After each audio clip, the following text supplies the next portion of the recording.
What have you got to say? There's a lot of conversation. There's a lot of opinions right now in the space, in beauty, in brands, trying to chip in. What have you got that's interesting to say?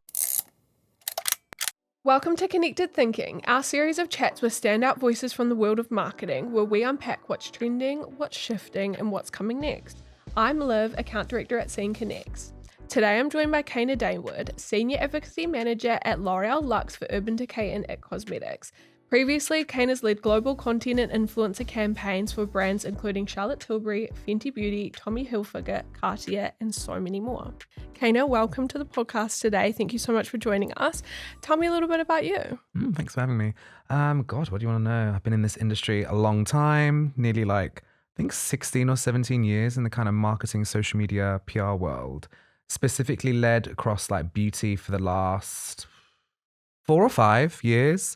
Loved it, live and breathe beauty, a makeup pro by trade. I've been a stylist. I've lived many lives, but yeah, loving what we're doing at L'Oréal and Urban Decay. So yeah, fun stuff. Exciting. We're so happy to have you here. Thank you, baby. Happy to be here. Having worked in both agency and in-house roles, what perspective has that given you on how brands and agencies can collaborate effectively? I think it's interesting, right? Because one of my big agency roles was at WPP, and a network agency is always an interesting space. And I think the way that you engage with brands is very kind of, to some degree, performative, right? And there's a performance that you do, and there's fluffiness and air that comes with it that clients are kind of expecting. They want some of that smoke and mirrors, some of the glamour and all of that, some of the pitch theatre as well. I think pitch theatre was lost for a minute. But I think when you're in-house, because I was in-house at Charlotte and I've been in-house before that as well, I think what's really interesting is you don't need all that BS. You don't need all I already know that shit because I used to spew that stuff as well. It's almost just get down to business. What can you do?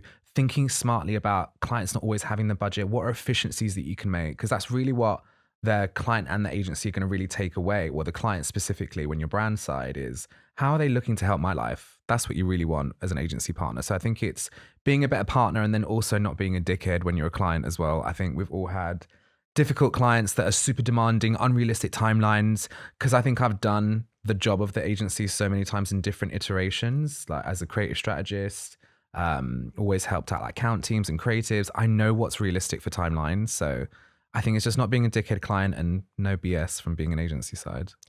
From your point of view, what are one of those efficiencies that, would absolutely sell you on an agency partner? I think it's going a bit above and beyond, right? I think the agency-client relationship becomes so pragmatic after the pitch moment, in as much as after the pitch is done, you either get a different members of the team that suddenly start to spring up out of nowhere, and you're like, okay, why don't I meet these in the original setting? To unrealistic timelines and things falling by the wayside, and everything just becomes a bit oh, you wanted this, we've given you this, and it all becomes a scope thing. I think it's almost you didn't ask for this, but we've just gone away and done this. It's a bit of the conviction to want to do more for the client in a realistic way. No one's expecting you to make up decks out of nowhere and come up with additional strategies for free. No one's expecting that. But I think in the world we're living in, which is harder, it's harder to get cut through. Clients are struggling with budgets. It's little things hey, we just spotted this creator. Do you love them? And having more of a personal attitude. I think that's what I've always found. You're great at that. I think that's the connection that you want with an agency. You want to kind of get around the corporateness and the sort of the bodies of everything, the institution of everything, get into the meat of it. That's what I like. I mean, ultimately, you want to be an extension of your brand's team. Yes. And that means having personal time and really getting to know each other and knowing the nuances and how you work together, because ultimately that's what helps you form the best partnership. You actually brought up a really interesting point that I want to go back to. When agencies pitch, obviously the A team is generally in the room, and then, you might work with different people later on in the process. Is it your preference to have, who would actually be working with you in those initial stages, or do you kind of see a place for both paths forward? I'm going to give you a kind of mixed answer, in as much as I like it if the people that you're meeting are going to be on the team, but that isn't always the way, right? You always put your A-class people, depending on the level of the pitch and the budget, etc. I also don't want a freaking army to show up of like 20 people, and you've got like an account exec who's just sitting there silent. Like I have a big thing about if you're not meant to be in the room, as in like you don't have anything to add, there's no real reason for you to be there. Don't be there, go do something else. There's so many other things you could do. So for me, it's a bit of a mix. I think if you're going to have like the senior A team there, at least have just the squad just below them, like an account manager. If you're going to have an account director, have an account manager there just to meet them. They can understand and they can then pick up that stuff, because we've all seen it in the whole grind and the churn of agency life that, the revolving door of it all, if that person then moves on and then the account manager has to take all that, pick up the mantle, they may have lost some of that context from the pitch. So I'm a bit like, have your A team there for sure. And I do like that. And it's always good to have that connection. But you also need to be sympathetic as a client that you're not really necessarily always going to be paying for like a strategy director 100% of the time. Do you know what I mean? Mm-hmm. So a bit of a mixed one. I mean, and that's, where your experience from being on both sides of the coin really like lends that insight. There has definitely been a wider shift away from blanket creator briefs towards more collaborative approaches. How do you approach balancing brand objectives with creative freedom? Oof. It's a tough one, I will say, particularly where somewhere like L'Oréal, which is so kind of commercially driven, we are still and remain the highest grossing beauty brand in the world, which is like very BDE energy for us, and fun. But what comes with that is expectation on sellout. It's like monthly analysis of how products are doing at the bottom line, which kind of does, even if you don't want it to, does impact how you think about creators, and that relationship. I think it's also because I've been client side and agency side as well. I've seen so many clients just cluster all of the objectives into one. It needs to be views, it needs to be engagement, it needs to be this. And you're like, whoa. As a strategist, you're like, what's your hierarchy of what you want to do? So for instance, for our big launch that we did for Tube Job, the big emphasis on that was around brand awareness and views. And that's the metric we really focused on. So that helped with our briefs and helped with our curation of creators that we wanted for that. Then for our recent campaign that we're wrapping up for All Nighter, it was more about engagement, richer engagement, finding creators that are more niche and community driven and catering the brief towards that objective. So I think it's just being smart about what you want to get out of it, having like a helicopter view of long term, what you want for the brand, whilst being able to like telescopically look at, okay, so what objective makes sense and where are we going? I think a lot of brands have lost that kind of strategy side of it of why are we doing this? It's not just to appease the big senior board to make money. Like, what's the point in what you're doing? We actually worked together on a campaign recently, the all-nighter setting spray renovation. Obviously I know, but tell our viewers and our listeners how that came to life and what was your kind of like ethos about that. All-nighter setting spray is synonymous with Urban Decay. It has been since, when we launched the product very, very long time ago. And it's kind of what everyone knows about Urban Decay as well. So I think when we was coming to a reformulation, because it hadn't been reformulated for years, which is an interesting one. I think the whole setting spray space, that was a lot of S's, transformed. Auntie Charlotte launched her one, which is amazing, one of the top ones. One Size has done an amazing job launching a suite of setting sprays that are majoritively amazing. So I think we were feeling a bit like, there's been amazing new players in the space. What are we doing? So the reformulation was a big thing for us that we wanted to launch. And because of that as well, because there's been so many launches, it's like, what can we do that's different in this space? Everyone's done dancing. Everyone's done, the stereotypical Pilates princesses and all of that jazz. So I think for me, being a bit of a dynamic profile and Urban being a rebellious brand that represents people that are a bit more old or a bit different and a bit more bratty, we were thinking, what could we do that's different? Came to you guys, we word played together. I think I had an idea of like, performance that I can't even remember what the original line that I had was now. But it was like a performance element to it that we really wanted. And I think when I was coming to that, I really had the idea of like wrestlers being something different. And that's why we've got our big event next week, which we're very excited about. But that just felt like a different space. I've been in this world for a long time. I've seen every beauty launch and seen what they've done. It was just like, what could we do that was different? And you guys really understood that brief, shared creators that worked and were different, and spoke to that kind of niche communities that we wanted to find for this one. And we were coming up with a strategy for it. We ultimately just dove home on the proof points. All Nighter setting spray has 24-hour like lasting power. And so it naturally lends to that performance. And, it was that idea of lasting. And that's where we came up with the concept for the Outlaster. And, that led us to work with so many different archetypes and the different ways that they outlast their lives. And we got to work with some really cool creators, journalists, drag queens, obviously they turned up for us, roller skaters, the gamers, the whole deal. And so we got to really see how the product worked. In that proof point, we got to show consumers why. I mean, I loved working on the campaign because it was like a point of difference, especially in the beauty space. But like, the idea of working with a wrestler, like who else is doing that in beauty? I know, it was a bit rogue. Even for me, I was like, this feels a bit different. But I think it's those moments that I think set you apart. People will remember that. I think that's what Urban is known for. I joined when we'd just started working. What interested me and what drove me to this position, opposed to some of the others that were in there running, was we'd just worked with Ari, the self-proclaimed mattress actress. Thank you. Who I loved before, and I was following already on my TikTok, and I was like, "Ooh, this is cunty that we're doing something like this. This is different." I was like, "This is really fun," and that drove me, and it was very different. It was a conversation point. So I think I wanted something similar with this whole idea of working with a wrestler and working with wrestling as an idea for makeup, and not even just wrestling, but performance in general, and that being different things. I just wanted to widen the scope of what that meant for everyone rather than going down some of the more stereotypical routes, which other brands have done. And I think also nailing down those objectives and sharing them with the creator. Yeah. Looping them in to help them understand what output you want out of the campaign.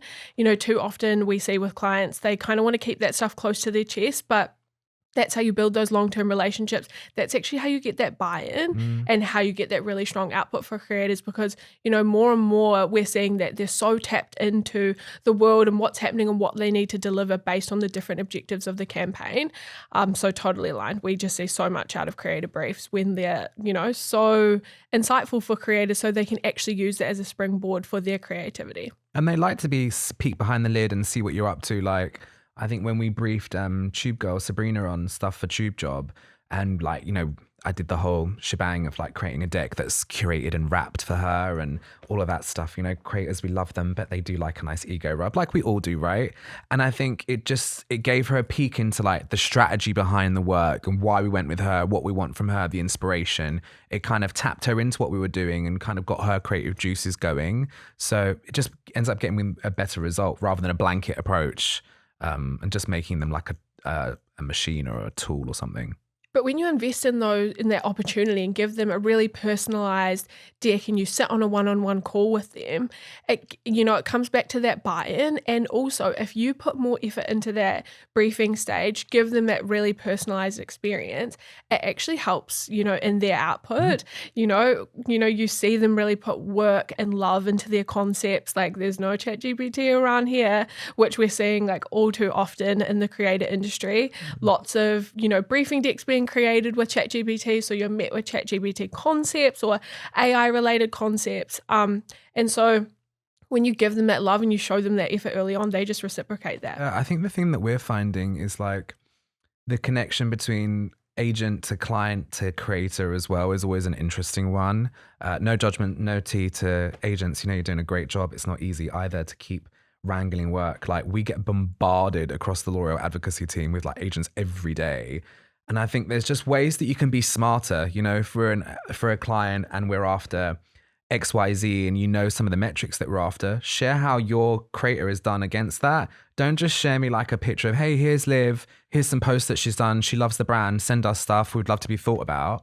Be like, okay, that's so blanket. Like, unless I'm really bothered and I have free time, which I don't, I'm not going to be clicking on that profile. Send me like, here's some stuff that she's done off her own back. These are some statistics that she's done. This is what she's driven. They need to be as strategic because they're just not representing creators well enough. And I think that's why a lot of creators are going solo and thinking about what that looks like as well, which is an interesting space. When it comes time to selecting creators, 50% of it is their vibe and the content that they create, but the other 50% of it is actually their insights and what data drives in. Because, at the end of the day, like you say, working for a very commercial brand, you do need those data-driven insights off the back of a campaign, you do need to reach those, metric goals. So when agents deliver that data up front, it just sells itself for creators. Listen, it's sometimes the different differentiation point between one creator to the next. Like if I've got a creator that's very much aligned with what we are as a brand and what the brief is, and then you've got another creator that's very similar, maybe similar aesthetic, maybe similar point of view. If one has a 14% engagement rate and one has 5%, who would you go with? It's just like there are some like nitpicking hairs because the beauty industry is so saturated that you have to kind of be particular about that. Speaking of the beauty industry, Urban Decay has such a strong heritage within beauty. Obviously, like the producer of so many OG iconic products. All Nighter Setting Spray, the Naked palettes like literally ruled the 2010s. How do you approach evolving a legacy brand for newer audiences and platforms? It's a fun one. I think we're seeing it a lot more and more now, like the new Marc Jacobs beauty revival, which I'm so gassed for, is really interesting. I love what they've done. I think it's being smart. It's acknowledging your legacy lovers, people that have remembered the Naked palette, the Heated palettes, moon dust and what that meant, when I was a makeup pro and, using moon dust and like Space Cowboy for brides and that bridal aesthetic. It's so synonymous with that. So I think it's acknowledging your past, but then staying modern. It's like acknowledging those heroes, but then looking at the beauty industry now. It's so driven by NPD, innovation. There's a lot of brands out there, so many indies. I think it's thinking about your brand, what other brands are doing, where you fit in that space, and then looking at the industry and where you can do something different. We've just had an amazing launch in NPD for tubing mascara in Feb. There was loads of other tubing mascara, and I think what really helped us, the component looks different. Our branding has had a big relift. It's a challenge, I think, to revive a brand that's so well loved. People know the packaging, know the aesthetic, but then trying to meet that in today's market where beauty has changed. It's much more every day. I don't like the clean girl makeup. I think that I'm really glad that that's kind of seeing its way out, but I like the pragmaticness of it. The way you can do a face really quick. There's products that are multifunctional. So I think it's taking elements of what's happening, attaching it to your brand and thinking of new innovations to make that better. Well, arguably Urban Decay was a heralder of the, anti-blandemic. Yep. Your iconic campaign, which really spoke to us, like the way that Urban Decay has evolved over, time, but still really staying true to those like loyal, the vibe of what Urban Decay was about. Obviously the aesthetics changed a little bit. We've gone from like rock to like, a little bit more of like a modern day, edgy, rebellious sort of bratty girl or, bratty creator, I suppose.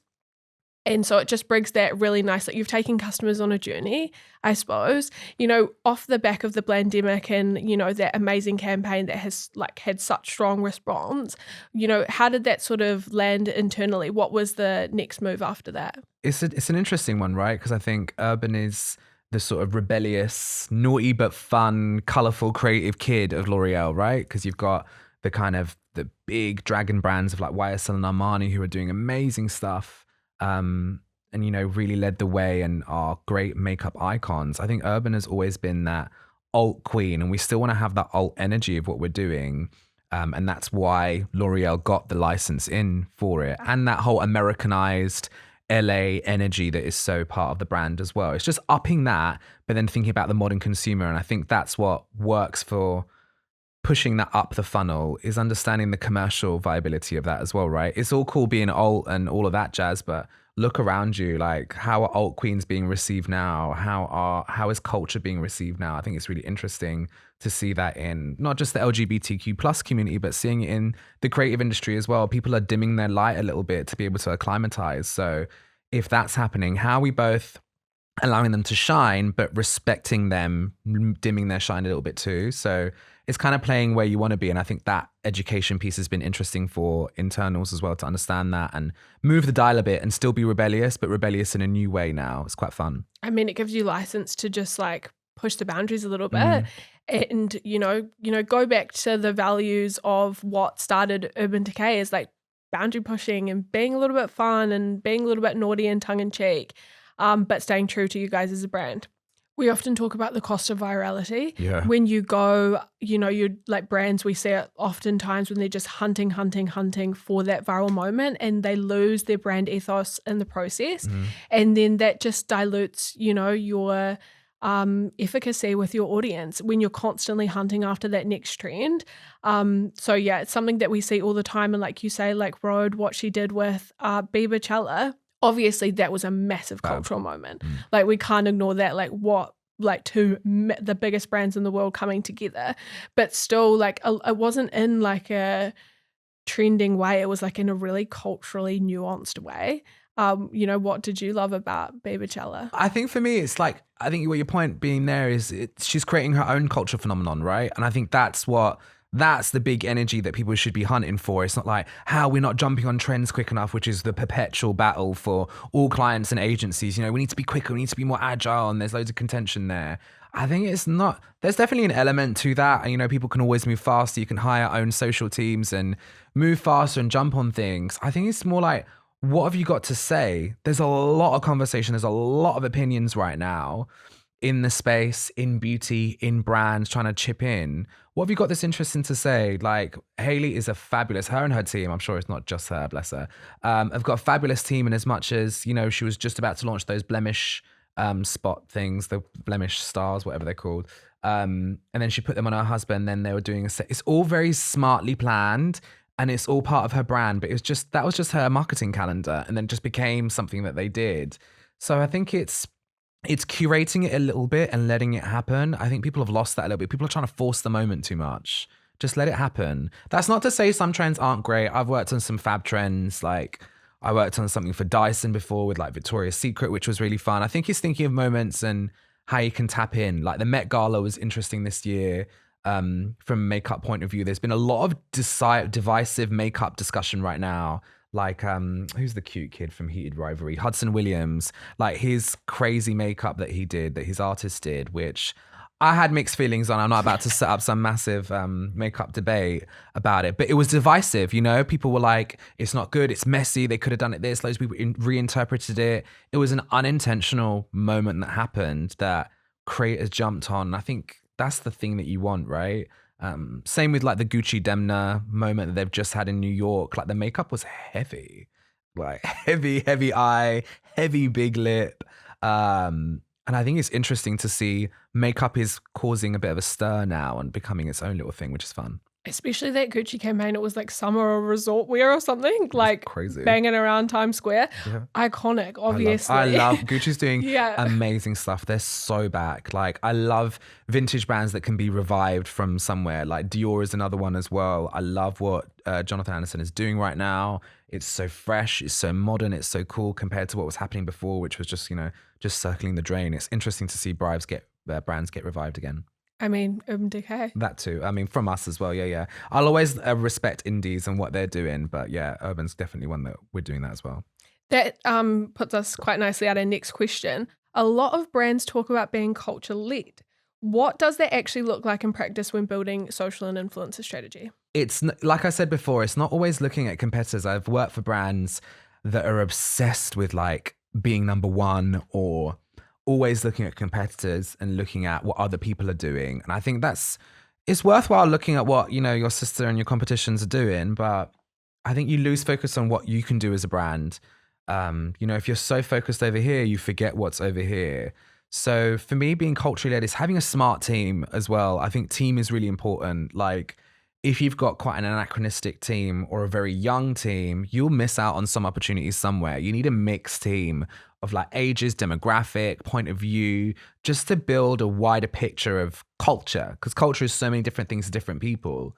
And I've seen it with a few brands where they just get so obsessed with being cool, being culturally led. They forget their consumers entirely. Like, it's all cool being culturally led. I love that. I'm very creative, all that jazz. You got to make money. We're all getting paid. We all need to get money. So how are you selling? What's the end goal of that consumer? If your consumer isn't this cool, bratty kid in the middle of nowhere or in like London or something like that, who are you speaking to? How are you speaking to, the person in the Midlands who's a mum and just wants to use all-nighter all the time? Like, how are you speaking to them in different ways is quite important as well.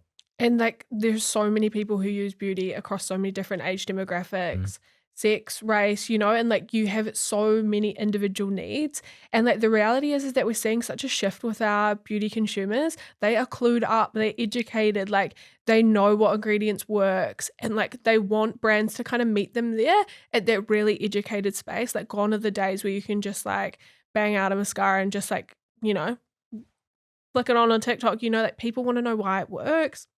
Which I think is, you know, going back to your tube job campaign, like you really got to get into the benefits and like give people a good reason why to buy. Yeah, I think brand isn't enough anymore. I think whilst brand is brilliant, I think it isn't enough. Like Tube Job was a fantastic launch. It was one of the first things I worked on as soon as I joined the team as a new NPD, and I was like, wow, this is freaking sick. Like the effect of it, the length of the lashes, the components fab. The removal's great. Like all the key touch points, it showed consideration of the consumer, what they're after, what you're after in the market, and it was different enough. I think efficacy is a huge one in beauty. Brand will only get you so far. You won't buy it again. You know, I would buy Tube Job. I'm on like my third or fourth component myself, you know, because once you've bought it and you're obsessed with it, you will keep buying it. And we had that with All Nighter as well. You know, people love that formula. Redoing the formula was a bit of a risk for us, but you know, the people that have been enjoying it love it. So I think efficacy is a big one in our game. Skin is even harder. Like I'm much more of a makeup head than I am a skin obsessed person, but skin intellectuals are crazy. Like they know so much about skin. You really can't. Back in the day, people used to pull the wool over each other's eyes and like use terminology that they didn't understand. I love that whole Ordinary campaign to that end. But I think it's, you know, consumers are so savvy. There is a lot of brands out there. You really need to think about what's a great brand and who's doing cool stuff that actually works. And, you know, we're seeing the rise of really educated creators as well. Dermatologists, beauticians, makeup artists. There is such a space for those, like, you know, creators with those skilled credentials. And more often than not, that's who brands want to work with and that's who audiences want to hear from. So yeah, totally aligned. We're on to our quick fire questions. What is your favorite book or podcast that you'd recommend? Favorite book? I actually love The Night and Moth. It's a bit of a fantasy. I'm a book talk girly. Have you read it? Yes, yeah. Of course I have. One of my favorites because I'm a romantic person. You know, I'm an Aries, so we're kind of hard on the outside, soft on the inside. So love that. Podcasts that I love. I like they used to be called Day One Agency. I think they've got like their new thing is called like Side Quest, Side Project, whatever they're called. They're amazing. Love them. They're out in the States. I've been following them for years. Since they've started really doing podcasts. Love them. Kind of like an American version of like an agency discourse thing. But podcasts, I mean, you can throw a stone. There are a lot of them. So yeah, it's a fun one. So many, and you're at another one now. Yeah, no, I like this one. This one's cute. What is the best piece of advice you've ever received? Ooh. The power of ignoring. I think that's a really strong one. I think when I was agency side, and I think, you know, we all lose our patience. I'm a hothead by nature. I'm passionate, and that's what drives my creative spirit. But I think sometimes there's a power of just ignoring a message. You don't have to, the way that we live and work now, everything's so instant. You have to get back to someone immediately. I think learning to let things breathe, letting your mind settle, letting moods settle is a good thing that I think we could all learn a little bit from. So the power of ignoring and just letting things sit for a minute was a great piece of advice. And shielding and shining as well. I've seen a lot of, you know, discourse around Gen Z and how challenging they can be to work with, which is somewhat valid. But I think it's also protecting them and giving them tools to what that looks like. How be the boss that you wanted to see rather than just like delegating out and making their lives hell because your life was hell. How do you make their lives better and make your own self better? It's a good piece of advice. Last quick fire, because you are our certified glamper. What is your favorite beauty product? You know what? I'll always be an eyeshadow kid because I love to paint. So I think the Makeup by Mario, I know it's not an Urban product. For Urban, I would say Tube Job is probably my favorite product that we've done so far. The new one's coming out in July that I think will probably be my second favorite. But in terms of product that I love an eyeshadow palette. So like the Makeup by Mario Master Mattes, I use that for my wedding. It's one of the only palettes I've rebought like 2 or 3 times because it's just so good. Like it's an artist palette for artists. That and the Naked palette, I'll throw that in there as well. OG of OGs. Yeah, that's cute. I have loved our conversation, Caner. Thank you so much for joining us on Connected Thinking. Thank you.